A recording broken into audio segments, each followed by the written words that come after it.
$100,000, content creators, professional players, and people teaming on how you got in the same portal for it. That was the state of the $100,000 tournament last night that was hosted. Now, this tournament sparked controversy, and obviously a lot of people are very divided on the way that this tournament was handled. So the way this tournament ended and the way that it was handled sparked a lot of controversy on Twitter today and yesterday.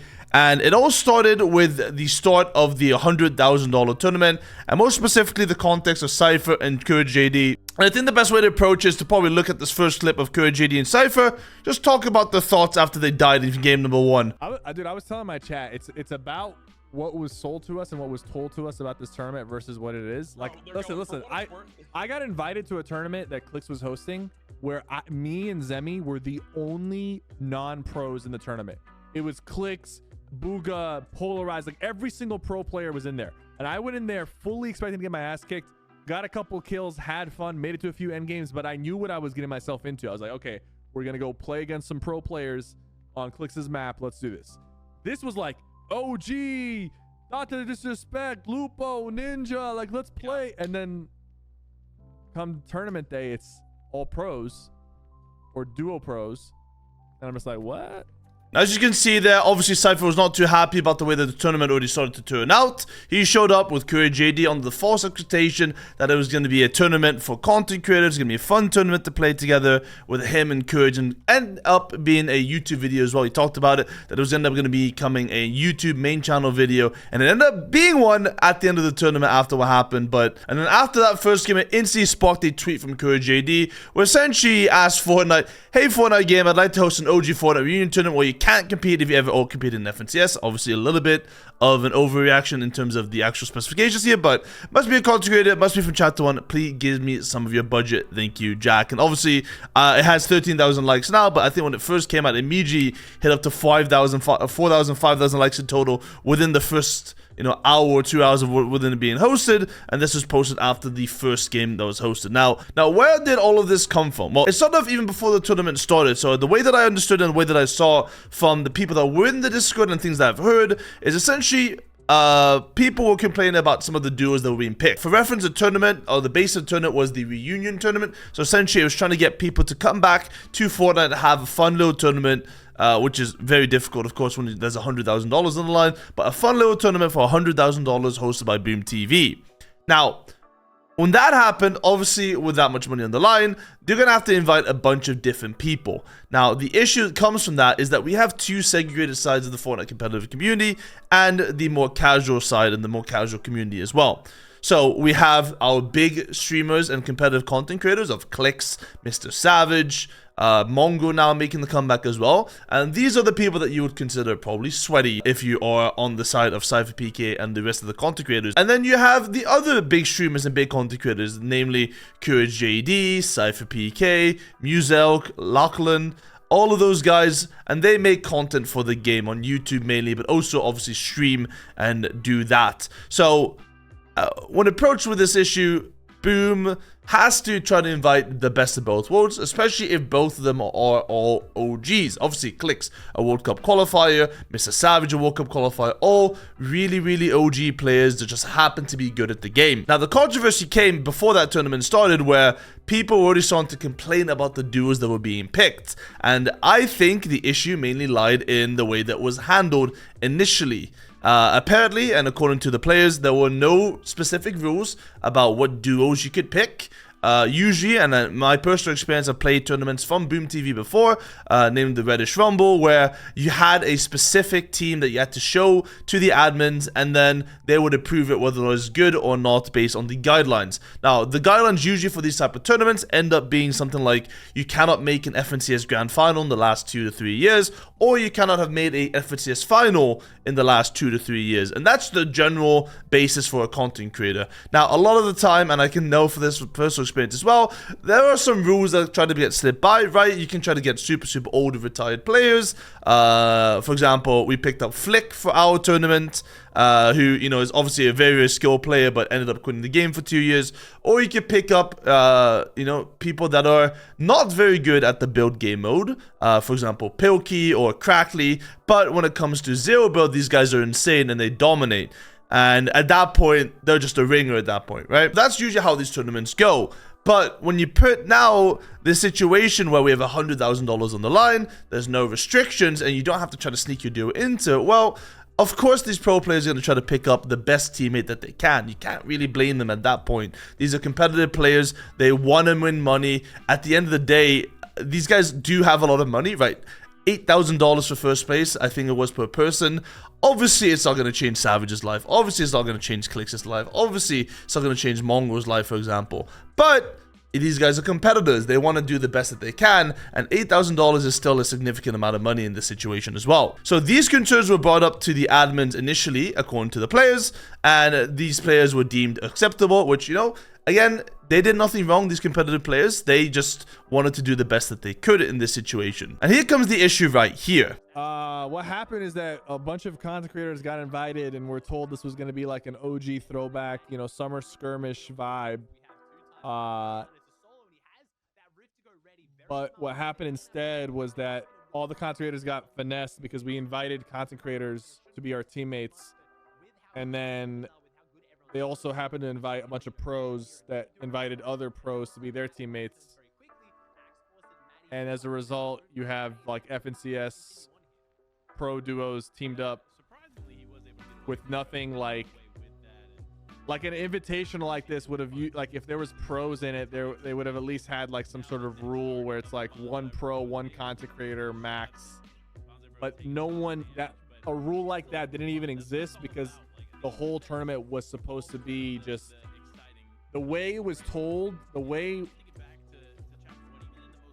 like, think about it like this. Why do you think Dr. Disrespect is playing in this? Why do you think Summit's playing in this? Aiden, CourageJD.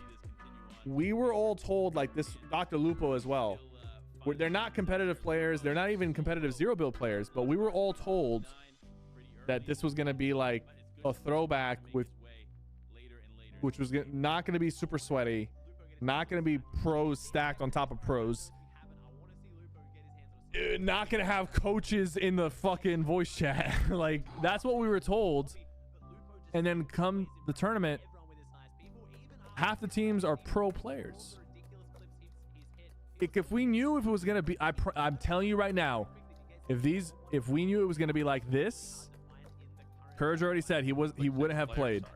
I would have played, but I would have invited a pro to be my teammate. Dr. Disrespect wouldn't have played. Dr. Lupo wouldn't have played. Ninja, you know, he wouldn't even have said he was going to play because he was going to play, but then he backed out today. A lot of these content creators would have not shown up if they knew that this was going to be the tournament.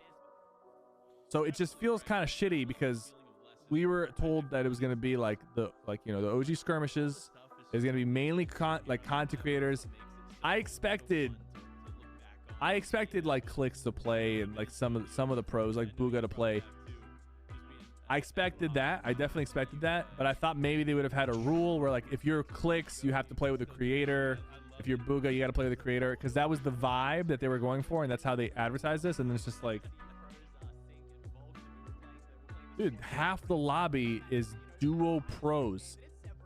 At worst, at best, at least, you know, semi recently retired pros with a current pro. Like, you know, like, I don't know, man. So I usually advocate for the pro players and I advocate for the competitive side of this, but you have to sort of sympathize and empathize with Sypher's situation here. He was invited under the idea that they were going to have a fun tournament, content creator only. Now, your opinion on whether or not that's, you know, a tournament that you care about, that doesn't matter, right? This is a tournament that Boom TV wanted to host, and that's what they were promised, and then it ended up on the day just ending up being a tournament where a bunch of pros ended up dominating, as you saw on the leaderboard as well. Booga and Ages won by something like 50 points. Second was Seats and Scoped, which obviously is a little bit less pro, but still, you know, two very, very well-rounded players. And then I believe Savage and Queasy in third place after that. So you could very easily see that there was a massive skill gap. You can see that the content creators were outclassed. You can see that a lot of the content creators came there to make content, right? You said Muselk, he was playing with Chapadoodle, obviously the guy that the very viral clip came from. He was going around, he was trying to high five and pickaxe fight Booga at some point in the tournament, you know? Come on, yeah, Booga's asking for it. Let's go. Who gets that first swipe? And this Booga's gonna go toe to toe with this one. Can he take both is the question. I don't think it's possible, but you can't really blame them for being angry in the moment. And when we were watching this live and we were live streaming, I saw a lot of people thought that they thought Cypher was yapping. They thought he was Courage was complaining a lot. And I feel like within the context of the situation, I think they're within their own rights to do so. So all of that gone on. They played multiple games. At the end of the day, Cypher and Courage tried to make the best of it. They tried to land on Booga, tried to land on Queasy, tried to make it lighthearted, tried to make it a little bit fun. And then the last game rolled around, and when there's only bananas, I don't know what happens. I'm not a banana civilization expert, but I can only imagine it's as chaotic as game 5. I mean, I'm gonna see what happens here. I don't know if it's gonna be anyone who's not a banana is a target here. It's the reunion, it's OG, it's throwback for the fun of it. This brings me back to my very first tournament I ever officially cast at the Australian Open, and it was Laserbeam leading a conga line through the middle of the map. And I remember the utter hatred and boos from the crowd when Zate himself, the king of competitive Fortnite, took down Laserbeam while In this game, when there's only bananas. as you can see, they all organized the Banana and Peely rebellion. People just ended up running through the entire map, and they ended up using banned items like RPGs, grenade launchers. They were teaming on people, and they pretty much destroyed the entire last game. Now, for context, within the Discord, apparently they were given permission to do so, and a lot of the outrage came before that came to fruition, that anybody had any sort of idea that that was happening. And on top of that, the last game was also cancelled, and the points were not used for that game, obviously because a bunch of bananas ended up winning a game, although they did lose to Threats, who was an undercover banana at that point. So well played to Threats, I guess, at that point. But the game ended up not counting, and then nothing really, so that ass game really didn't affect too much, other than the fact that they were missing one extra game, which could have affected the top 10 a little bit, which was a little bit shitty for some of the players within the top 10, because obviously they're trying their best, they're trying to do well in the tournament, and you know, that money is significant for a lot of people, because there were some smaller-ish creators playing this tournament that, you know, probably need that money as well. Now, all of this and the final conclusions of the banana gang running through the map sparked big controversy on Twitter. A lot of people angry at each other. Clicks wasn't too happy with SypherPK because he ended up getting taken out at the end of it. A lot of people had both sides of this argument, and honestly, I think the best way to look at this is there's two sides to this story, right? The creators were invited under the false pretense that it was a fun and OG Fortnite tournament. And obviously within that, there are going to be OG players that are still tier 1, tier 2 pro players, and they are going to get invited. There should have been a ruling probably in place to prevent that happening, but I believe more than likely that that ruling wasn't set into place because they probably didn't want the creators, the big creators, to end up playing with other pros as well, because it was an OG reunion tournament. Like Cypher said in that initial clip, more than likely if it was going to be marketed as a one pro, one content creator tournament, well then half the creators wouldn't end up playing. People like Dr. Disrespect, people like Ninja probably wouldn't have accepted an invite even though he didn't play.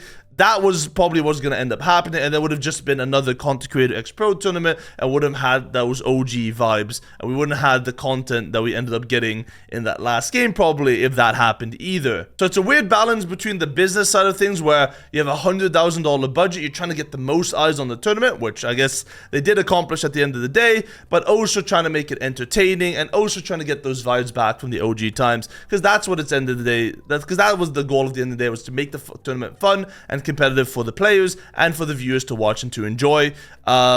Funnily enough, some of the creators did end up stopping playing after like 3 or 4 games because of the skill discrepancies, which is another story in terms of how that really affects tournaments and stuff. But I'm curious to see what you guys think about it. Honestly, I think if it was known earlier that the game wasn't going to count, a lot of this trouble would have been prevented. We haven't heard anything from Boom specifically in the situation either. It could have probably been cleared up a lot quicker, and then there weren't going to be as many salty people about it, because I think a lot of people still don't know that the game didn't end up counting, but it is what it is. The tournament was entertaining to watch regardless. PD gang, Sweat gang, you decide. Thank you guys so much for watching. Hopefully you enjoyed. If you haven't already subscribed and liked the video, and if you want more takes like these, then let me know.